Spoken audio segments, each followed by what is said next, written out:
आज की साकार मुरली 11 मार्च 2026 रंगीन बड़े बड़े अक्षरों में पढ़ें, सुनें और मंथन करें।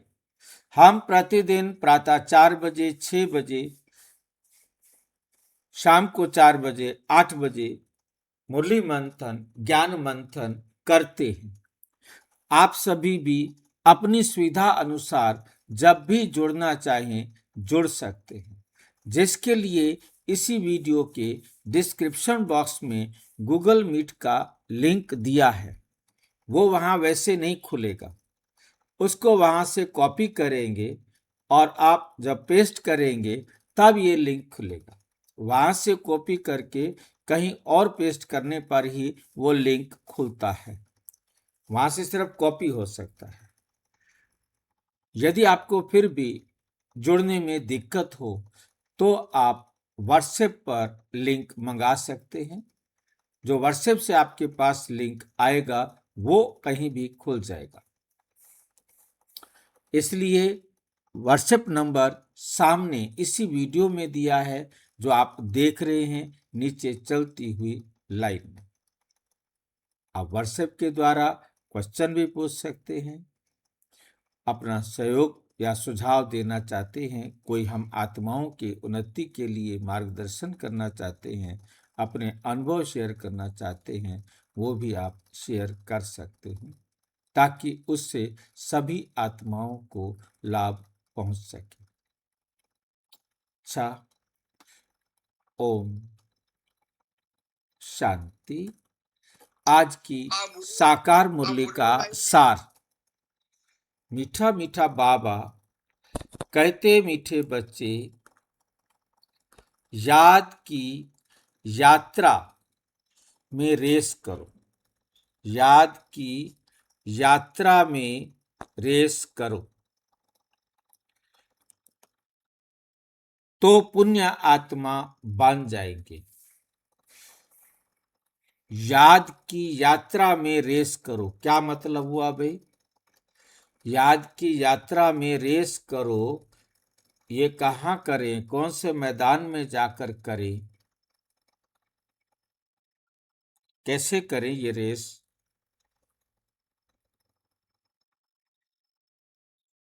बाबा तो कह देता है, पर करें कैसे, कौन बताएगा?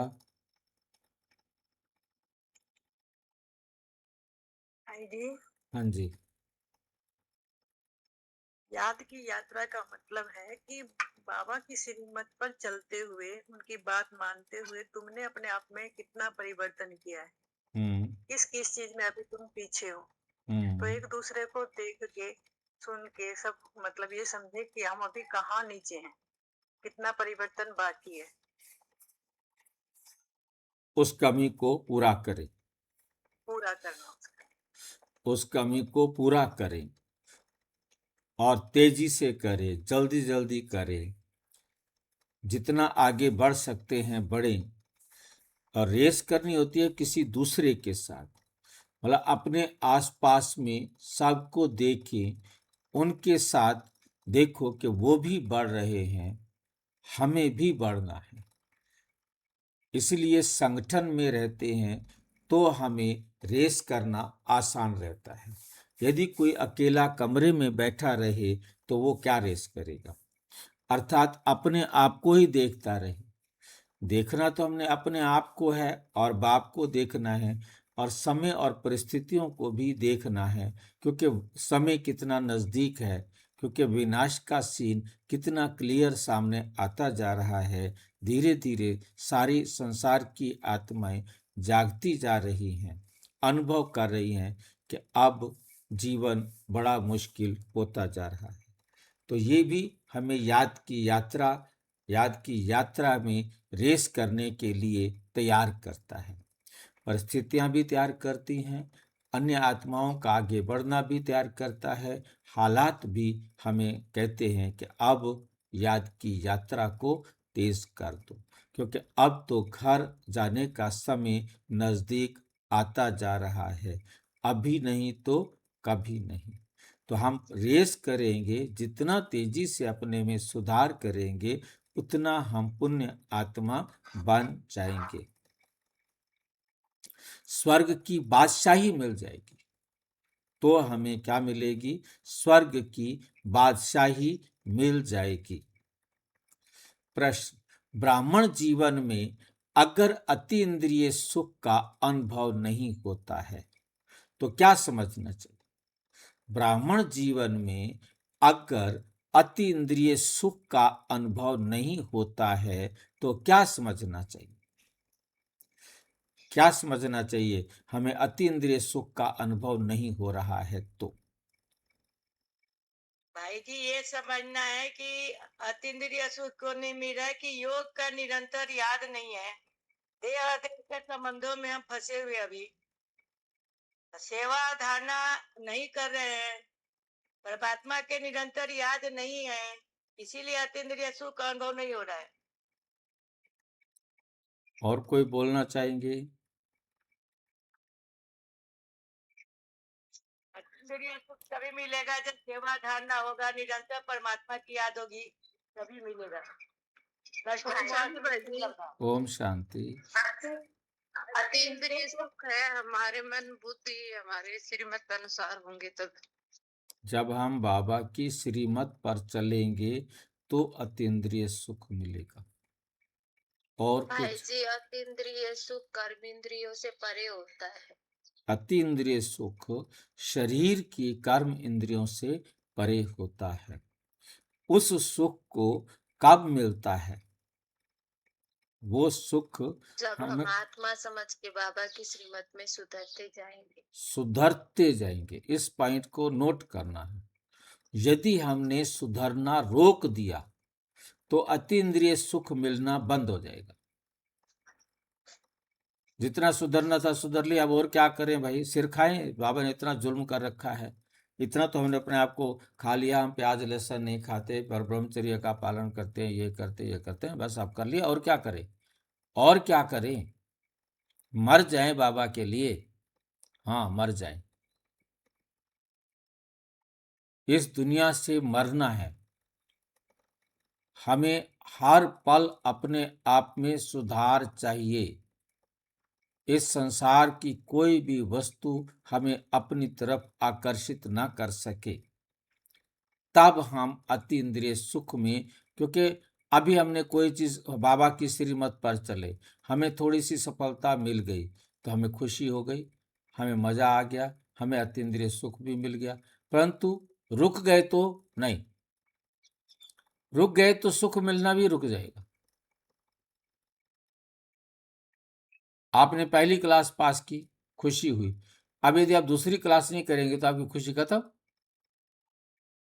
अब आपको दूसरी क्लास चाहिए, तीसरी क्लास चाहिए, चौथी क्लास चाहिए, पांचवी चाहिए, हर बार आपको नेक्स्ट चाहिए।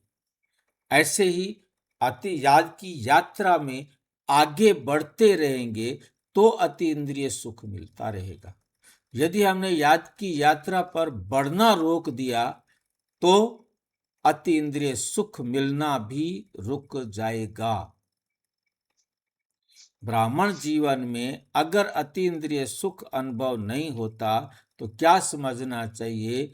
कि मैं याद की यात्रा पर नहीं हूं, मैंने अपने आप को सुधारना बंद कर दिया है। अति इंद्रिय सुख चाहिए तो सुधार कर लो। जरूर सूक्ष्म में भी कोई ना कोई पाप होते हैं। पाप क्यों हो रहे हैं? क्योंकि मैं सुधर नहीं रहा हूं। यदि मैं सुधर रहा होता तो पाप बंद हो जाते। अब भी पाप हो रहे हैं, उन पाप को बंद कर दूं। मेरे कारण किसी भी आत्मा को दुख पहुंच रहा है, उसे बंद करूं। उसे बंद करना ही याद की यात्रा है। अपने आप को चेक किया और अपने आप को हमने चेंज भी किया। देह अभिमान में रहने से ही पाप होता है। याद की यात्रा में होंगे तो हमारा देह अभिमान खत्म होता जाएगा। यदि हमारा देह अभिमान खत्म नहीं हो रहा है तो मतलब हम याद की यात्रा पर नहीं बढ़ रहे हैं। अब हमें जरूरत है याद की यात्रा पर बढ़ने की। अब हमें जरूरत है कि हम याद की यात्रा में आगे बढ़े और आगे बढ़े। जैसे जैसे हम आगे बढ़ते जाएंगे, हमें अति इंद्रिय सुख का अनुभव होता रहेगा। ये लाइन याद रखनी है। मुरली का तो सार यही बता रहा है ना कि जिस कारण उस सुख की अनुभूति नहीं कर सकते, अपने को गोप गोपियां समझते हुए भी अति इंद्रिय सुख की वासना नहीं आती। अति इंद्रिय सुख की वासना नहीं आती। क्यों नहीं आती है? उस सुख की अनुभूति नहीं कर सकते, अपने को गोप गोपियां समझते हुए भी। गोप गोपी समझने का मतलब क्या है, कोई बता सकता है?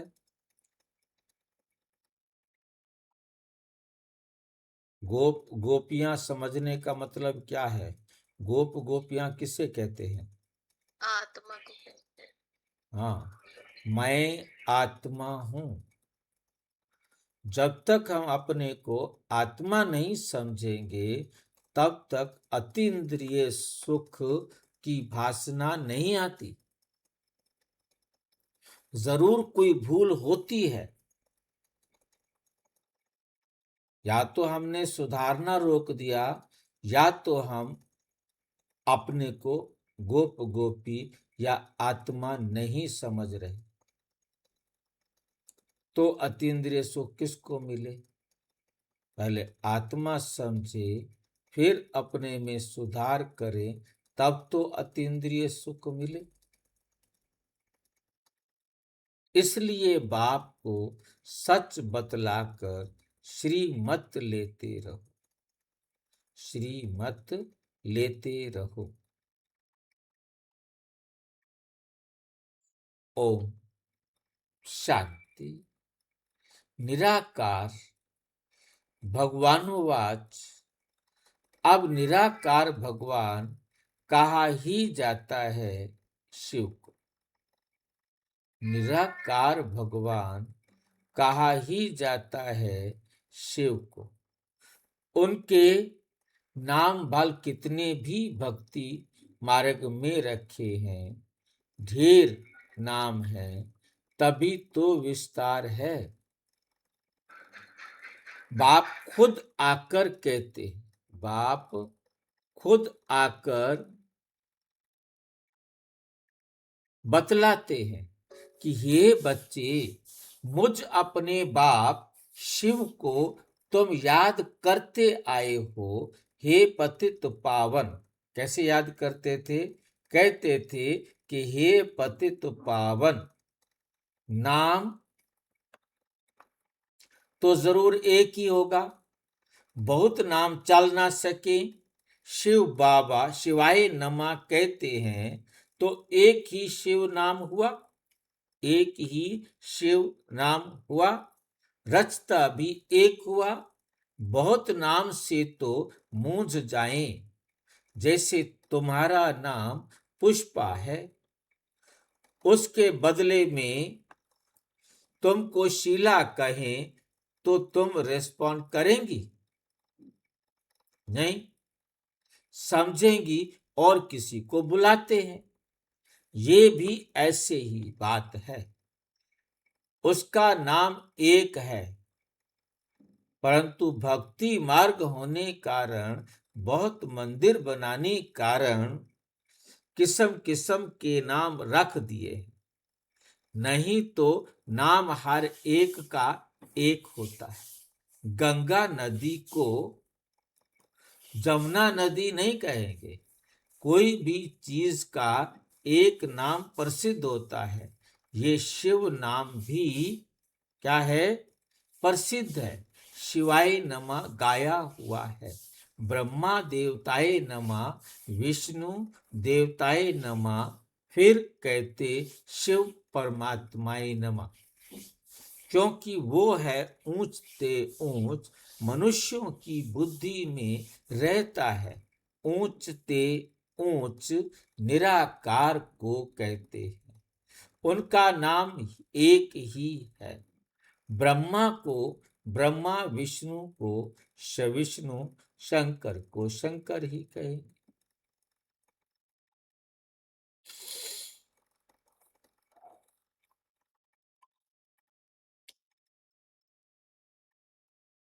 ब्रह्मा को ब्रह्मा, विष्णु को विष्णु ही कहेंगे। बहुत नाम रखने से मूंझ जाएंगे, रेस्पॉन्ड ही नहीं मिलता और न उनके रूप को भी जानते हैं। बाप बच्चों से ही आकर बात करते हैं, शिवाय नमा कहते हैं तो एक नाम ठीक है, शिव शंकर कहना भी रॉन्ग हो जाता है। शिव शंकर नाम अलग है, जैसे लक्ष्मी नारायण नाम अलग अलग अलग है। वहां नारायण को तो लक्ष्मी नारायण नहीं कहेंगे। आजकल तो अपने ऊपर दो दो नाम भी रखते हैं। देवताओं के ऊपर ऐसे डबल नाम नहीं थे।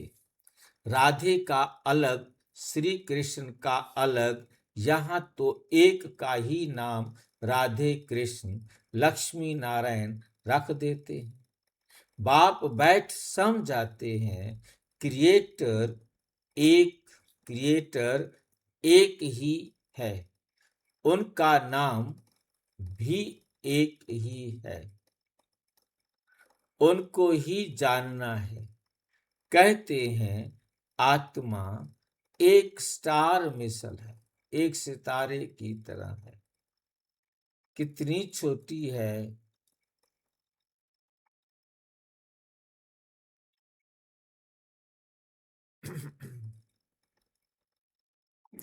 कहते हैं आत्मा एक स्टार मिसल है, भ्रिकुटी के बीच में चमकता है अजब सितारा। फिर कहते हैं आत्मा सो परमात्मा, तो परमात्मा भी स्टार हुआ। परमात्मा भी क्या हुआ? स्टार हुआ। ऐसे नहीं कि आत्मा छोटी व बड़ी होती है। बातें बड़ी सहज है, चाहे वो आत्मा हो, चाहे वो देव आत्मा हो, चाहे पाप आत्मा हो, तो चाहे परम आत्मा हो। सभी आत्माओं का साइज एक ही है। गुण, विशेषता और उन आत्माओं का पार्ट रिकॉर्डिंग यूनिक है, वो अलग अलग है, परंतु साइज सबका एक ही है।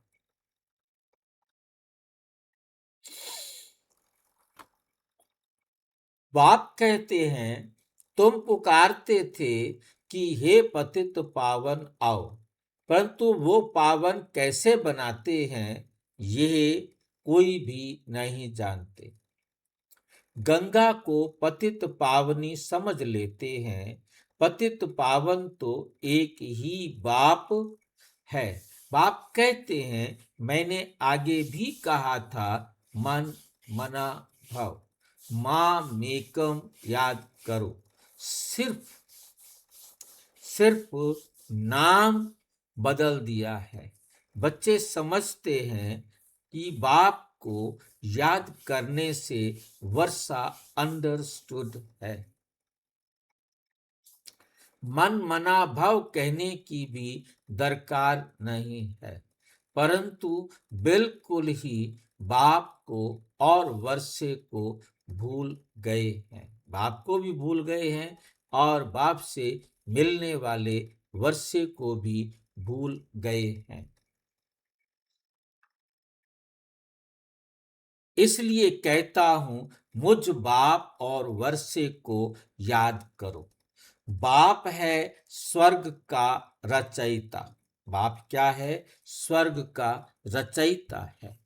तो जरूर बाप को याद करने से हमको स्वर्ग की बादशाही मिलेगी। बच्चा पैदा हुआ और बाप कहेगा वारिस। बच्चा पैदा हुआ, बाप कहेगा वारिस आया। बच्ची के लिए ऐसे नहीं कहेंगे। तुम आत्माएं तो सब बच्चे हो, कहते भी हैं आत्मा एक स्टार है। फिर अंगूठे मिसल कैसे हो सकती है? आत्मा इतनी सूक्ष्म चीज है, इन आंखों से देखने में नहीं आती। हाँ, उनको दिव्य दृष्टि से देखा जा सकता है, क्योंकि अव्यक्त चीज है। क्योंकि क्या है? अव्यक्त चीज है। दिव्य दृष्टि में चैतन्य देखने में आया, फिर गायब हो गया। मिला तो कुछ भी नहीं, सिर्फ खुश हो जाते हैं। इसको कहेंगे भक्ति का अल्प सुख। ये है भक्ति का फल। जिसने बहुत भक्ति की है, उनको ऑटोमेटिकली कायदे अनुसार इस ज्ञान से फल मिलना होता है। ब्रह्मा और विष्णु इकट्ठा दिखाते हैं। ब्रह्मा सो विष्णु, भक्ति का फल विष्णु के रूप में मिल रहा है, राजाई का। विष्णु व श्री कृष्ण का साक्षात्कार तो बहुत किया होगा, परंतु समझा जाता है भिन्न भिन्न नाम रूप में भक्ति की है। साक्षात्कार को योग व ज्ञान नहीं कहा जाता। नवधा भक्ति से साक्षात्कार हुआ, अभी साक्षात्कार ना भी हो तो हर्जा नहीं। एम ऑब्जेक्ट है ही मनुष्य से देवता बनने की। तुम देवी देवता धर्म के बनते हो, बाकी पुरुषार्थ कराने के लिए बाप सिर्फ कहते हैं, बाप सिर्फ कहते हैं और संग बुद्धि का योग हटाओ, देह से भी हटाए, बाप को याद करो। जैसे आशिक माशूक काम भी करते रहते हैं, परंतु दिल माशूक से लगी रहती है। बाप भी कहते हैं माम एकम याद करो, माम एकम याद करो। फिर भी बुद्धि और तरफ भाग जाती है। बुद्धि क्या होता है? और तरफ भाग जाती है। अभी तुम जानते हो, हमको उतरने में एक कल्प लगा, हमको उतरने में एक कल्प लगा है। सतयुग से लेकर सीढ़ी उतरते हैं, थोड़ी थोड़ी खाद पड़ती रहती है। सतो से तमो बन जाते हैं, सतो से तमो बन जाते हैं। फिर अब तमो से सतो बनने के लिए बाप जंप कराते हैं। सेकेंड में तमो प्रधान से सतो प्रधान, तमो प्रधान से सतो प्रधान। तो मीठे मीठे बच्चों को पुरुषार्थ करना पड़े। बाप तो शिक्षा देते ही रहते हैं। अच्छे अच्छे सेंसिबल बच्चे खुद अनुभव करते हैं, बरोबर बहुत डिफिकल्ट है। कोई बताते हैं, कोई तो बिल्कुल बताते नहीं। अपनी अवस्था का बताना चाहिए। बाप को याद ही नहीं करते तो वर्षा कैसे मिलेगा? बाप को याद ही नहीं करेंगे तो बताओ वर्षा कैसे मिलेगा? बाबा की श्रीमत पर चलना ही वर्षे को प्राप्त करना है। कायदे सिर याद नहीं करते, समझते हैं हम तो शिव बाबा के हैं ही, याद ना करने से गिर पड़ते हैं। बाप को निरंतर याद करने से खाद निकलती है, अटेंशन देना पड़ता है। जब तक शरीर है तब तक पुरुषार्थ चलता रहेगा। बुद्धि भी कहती है याद घड़ी घड़ी भूल जाती है। इस योग बल से तुम बादशाही प्राप्त करते हो, सब तो एक जैसे डोरी पहन नहीं सकते। लॉ नहीं कहता, रेस में भी जरा सा फर्क पड़ जाता है। नंबर 1 फिर प्लस में आ जाते हैं। यहाँ भी बच्चों की रेस है।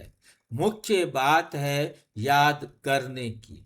ये तो समझते हो हम पाप आत्मा से पुण्य आत्मा बनते हैं। बाप ने डायरेक्शन दिया है, अभी पाप करने से वे 100 गुना हो जाएगा।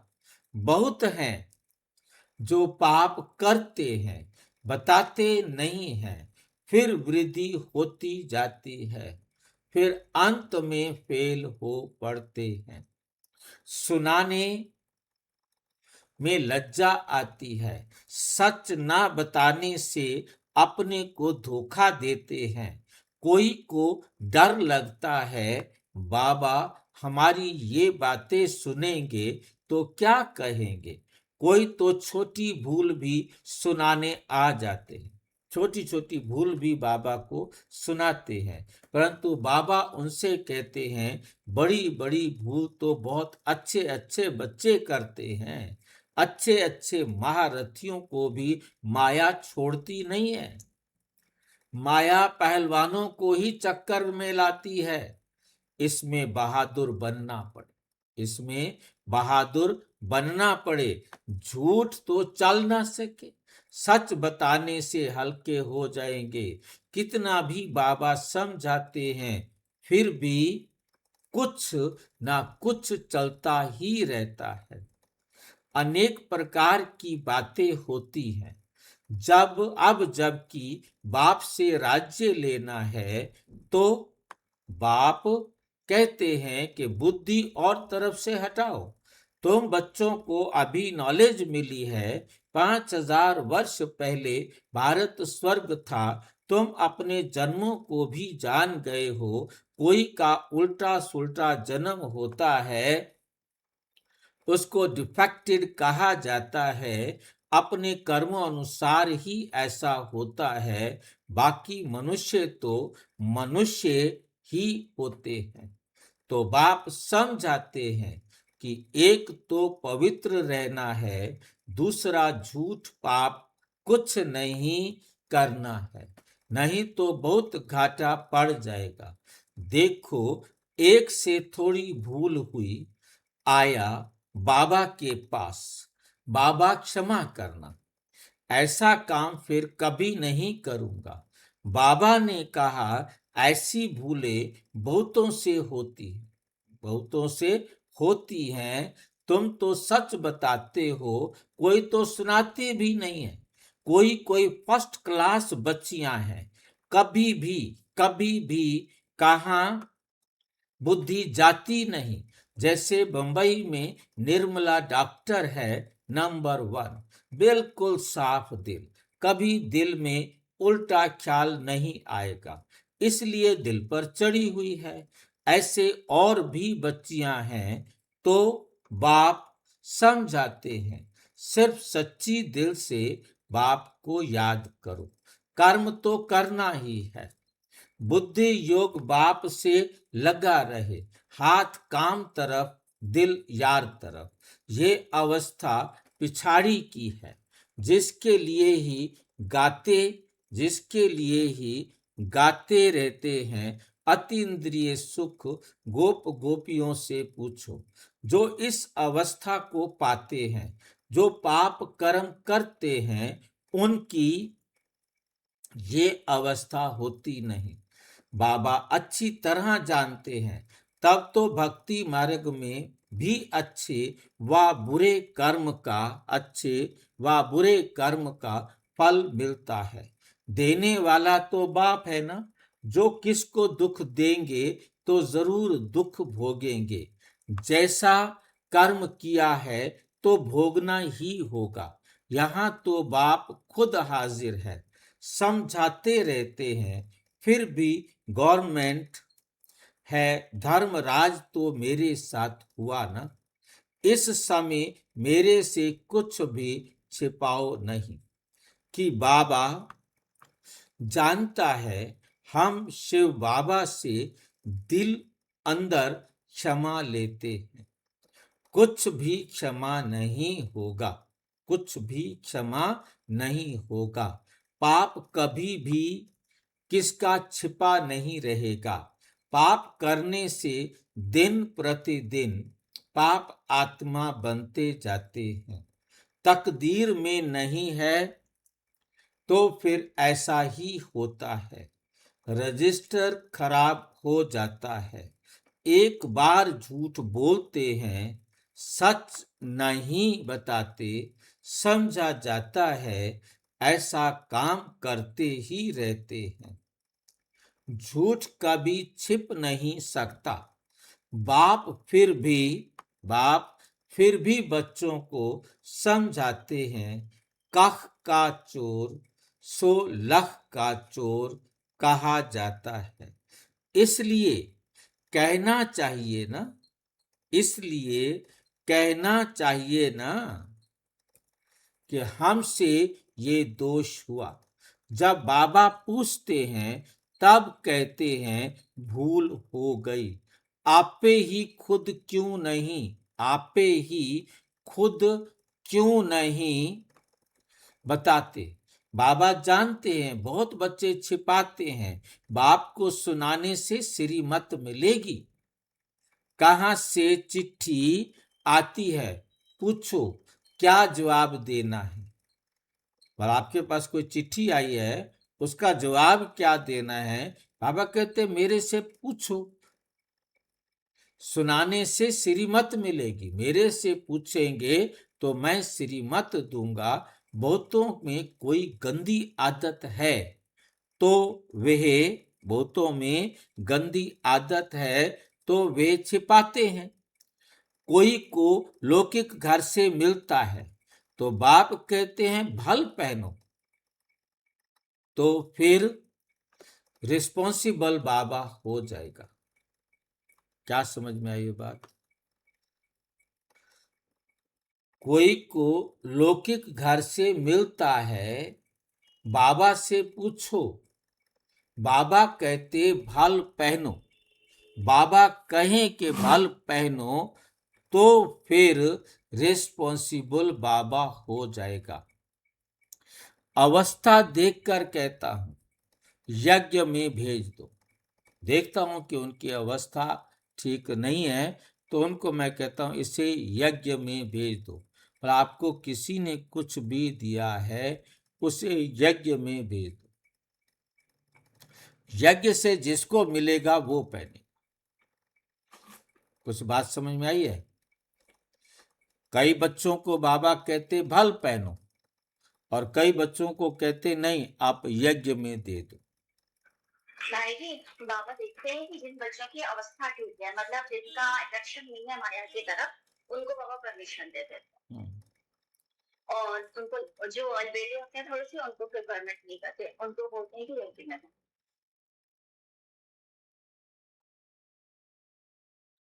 क्योंकि जिनको अटैचमेंट रहेगा कि मेरी मम्मी ने दिया है, ये स्वेटर मेरी मम्मी ने दिया है, अब वो जब भी स्वेटर पहनेगी उसको मम्मी याद आएगी, बाबा याद नहीं आएगा।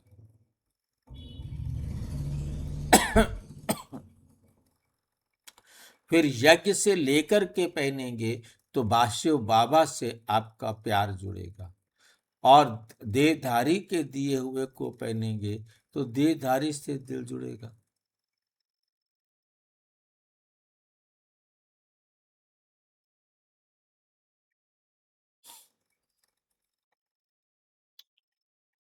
अवस्था देखकर किसको कहता हूं यज्ञ में भेज दो।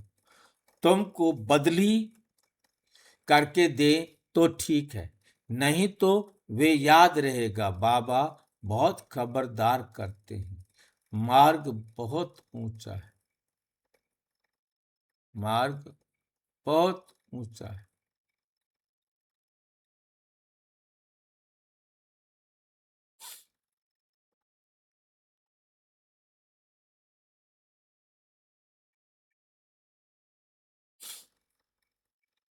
बाबा बहुत खबरदार करते हैं।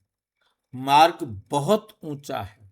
कदम कदम पर सर्जन की राय लेनी है। कदम कदम पर किसकी राय लेनी है? सर्जन की राय लेनी है।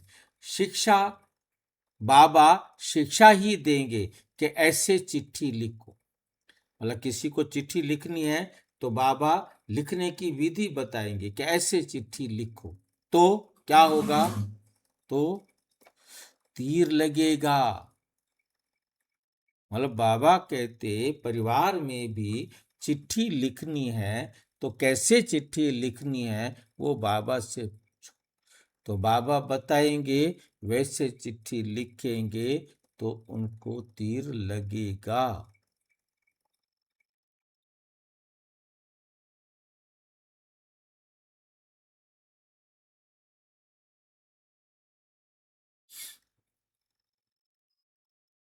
परंतु देह अभिमान बहुतों में श्रीमत पर नहीं चलने से अपना खाता खराब करते। श्रीमत पर नहीं चलते तो क्या करते हैं? अपना खाता खराब करते हैं। श्रीमत पर चलने से हर हालत में फायदा है। रास्ता कितना सहज है, सिर्फ याद से तुम विश्व के मालिक बनते हो। बुढ़ियों के लिए कहते हैं, सिर्फ बाप और वर्षे को याद करो। प्रजा नहीं बनाते तो राजा रानी भी नहीं बन सकते। सोच लो, यदि आप प्रजा नहीं बनाओगे तो राजा रानी नहीं बन सकेंगे। ये बड़ा लालच देते हैं भैया, क्या करें? कितनी प्रजा बनाई। बाप का फर्ज है समझाना, जो फिर ऐसा ना कहें कि हमको पता नहीं था। बाबा सब डायरेक्शन देते हैं, भूल को झट बताना चाहिए, हर्जा नहीं, फिर नहीं करना। बताने के बाद फिर नहीं करना, इसमें डरने की बात नहीं है।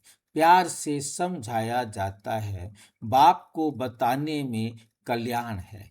बाप पुचकार दे प्यार से समझाते हैं, नहीं तो दिल से एकदम गिर पड़ते हैं। उनकी दिल से गिरा, शिव बाबा की दिल से गिरा तो शिव बाबा की दिल से भी गिरा। ब्रह्मा बाबा की दिल से गिरा तो शिव बाबा कहते मेरी दिल से भी गिरा। शिव बाबा की दिल से भी गिरा। ऐसे नहीं कि हम डायरेक्ट ले सकते हैं, कुछ भी नहीं होगा जितना समझाया जाता है।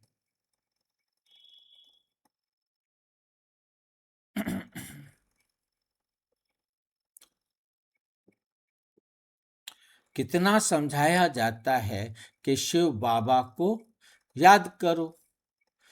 उतना बुद्धि बाहर तरफ भागती रहती। बुद्धि बाहर तरफ भागती रहती है।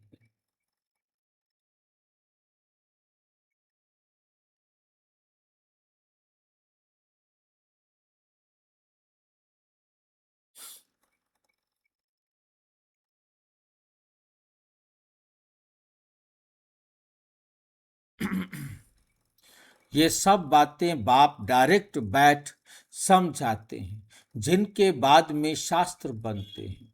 इसमें गीता ही भारत का विद्वान शास्त्र है।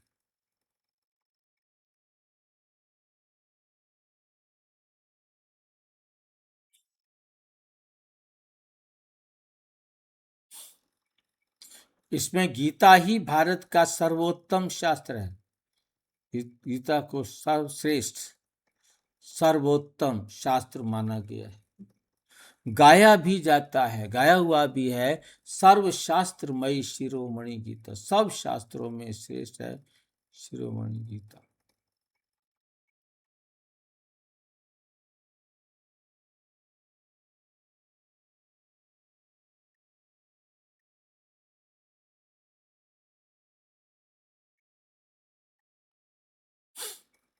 बाकी सब धर्म तो बाद में आते हैं, द्वापुर से।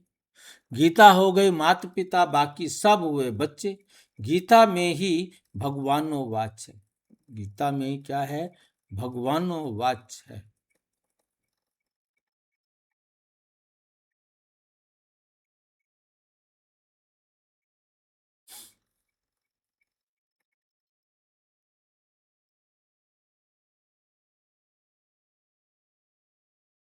श्री कृष्ण को तो देवी संप्रदाय कहेंगे।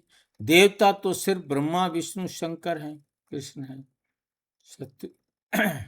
भगवान तो देवताओं से भी ऊंच ठहरा। ब्रह्मा विष्णु शंकर तीनों को रचने वाला सूक्ष्म वतनवासी।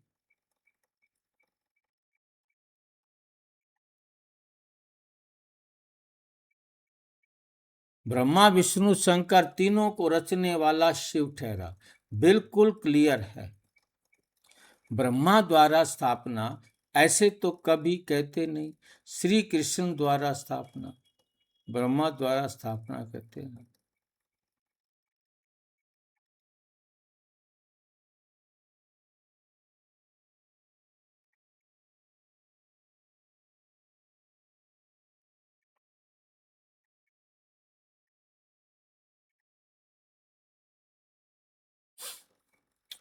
श्री कृष्ण द्वारा स्थापना, ब्रह्मा का रूप दिखाया है। किसकी स्थापना? विष्णुपुरी की। ये चित्र तो दिल में छप जाना चाहिए। हम शिव बाबा से इनके द्वारा, ब्रह्मा द्वारा वर्षा लेते हैं। बाप बिगर दादा से वर्षा नहीं मिल सकता।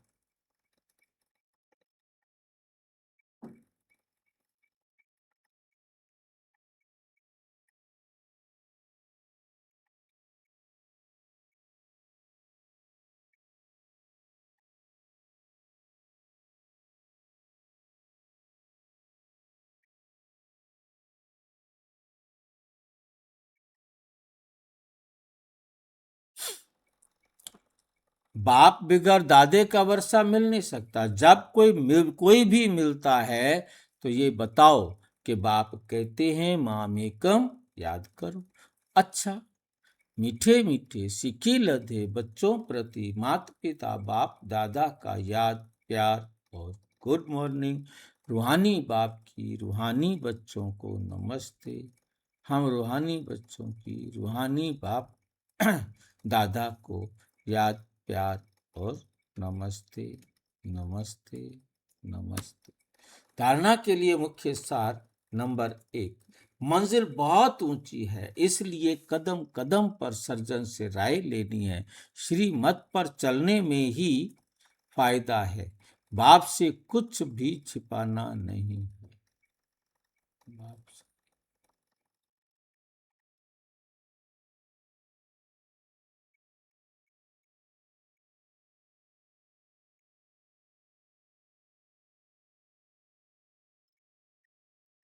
नंबर 2, देह और देहधारियों से बुद्धि का योग हटाए एक बाप से लगाना है। कर्म करते भी एक बाप की याद में रहने का पुरुषार्थ करना है। वरदान, सदा एक रस संपन्न मूड में रहने वाले पुरुषार्थी सो प्रालब्धि स्वरूप भव।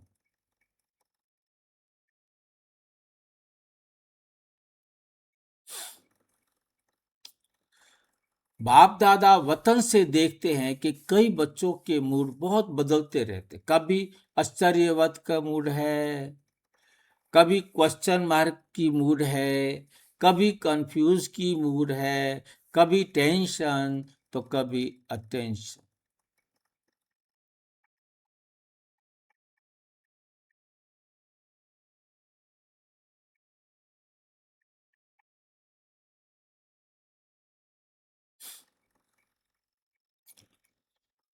कभी अटेंशन का झूला।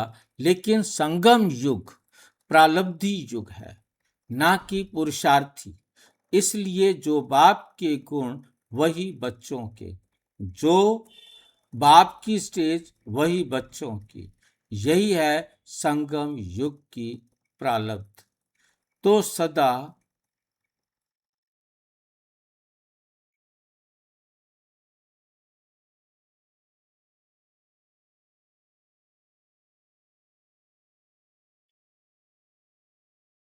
यही संगम युग की प्रारब्ध है।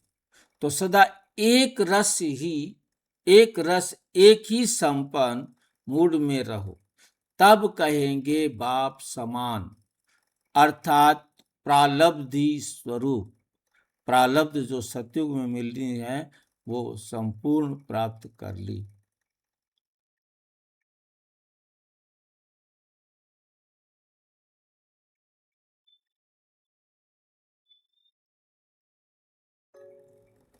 स्लोगन: बाप दादा के हाथ में बुद्धि रूपी हाथ हो तो परीक्षाओं रूपी परीक्षा हो ना सके।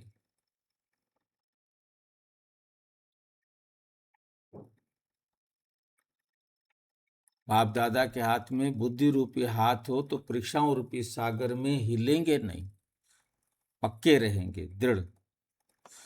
ये अव्यक्त इशारे निश्चय के फाउंडेशन को मजबूत कर सदा निर्भय और निश्चिंत भाव। फेथफुल की निशानी है हर सेकंड, हर कदम श्रीमत पर एक्यूरेट चलना। एक्यूरेट मूर्ति निकलने का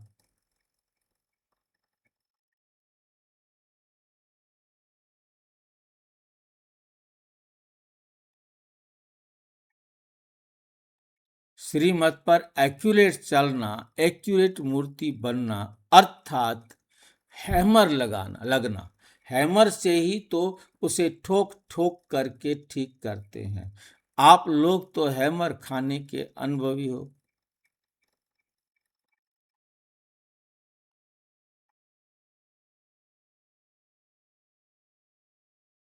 भाई जी, हैमर क्या होता है? हथौड़ा। चोट लगती है ना, मूर्ति बनाते हैं छेनी के ऊपर हथौड़े से खाते तब मूर्ति बनती है ना, ऐसे ही हम भी अपने आप पर थोड़ा थोड़ा सुधारते जाएंगे तो सुंदर मूर्ति बन जाएंगे। नथिंग न्यू, कोई नई बात नहीं है। खेल लगता है ना, देखते रहते हो और मुस्कुराते रहते हो, दुआएं देते रहते हो। हीरो एक्टर अर्थात एक्यूरेट पार्ट बजाने वाले, निश्चय बुद्धि, निश्चिंत आत्मा। नोट: आज हम सबकी अति प्रिय बाप दादा के नैनों की नूर अपने दिल तख्त पर बाप दादा को बिठाने वाली मीठी दादी गुलजार जी के पुण्य स्मृति दिवस पर हम सब ब्राह्मण कुलभूषण भाई बहने उनके द्वारा प्यारे अव्यक्त बाप दादा जी की जो पालना मिली, उस पालना का रिटर्न देने के लिए शुभ संकल्प लें।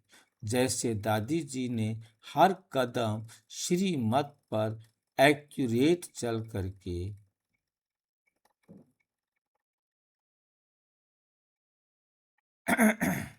चलकर सदा अपने मुस्कुराते हुए चेहरे से सबको दुआएं दी और दुआएं ली, एक्यूरेट पार्ट बजाया। बाप ऐसे हम सभी उनके पद चिन्हों पर चलकर उन्हें अपने इष्ट देव बना सकते हैं, उन्हें अपना इष्ट देव बना सकते हैं। यही आपकी उनके प्रति सच्ची श्रद्धांजलि है, पुष्पांजलि है।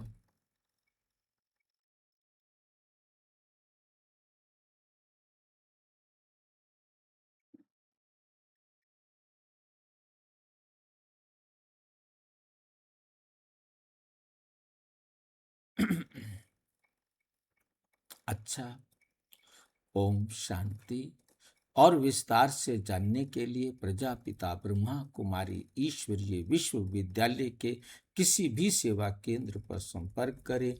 और यदि कोई प्रश्न है तो 9213106986 पर आरटीआई या टेलीग्राम करें। 9650692270 पर केवल व्हाट्सएप करें, फोन नहीं। ओम शांति।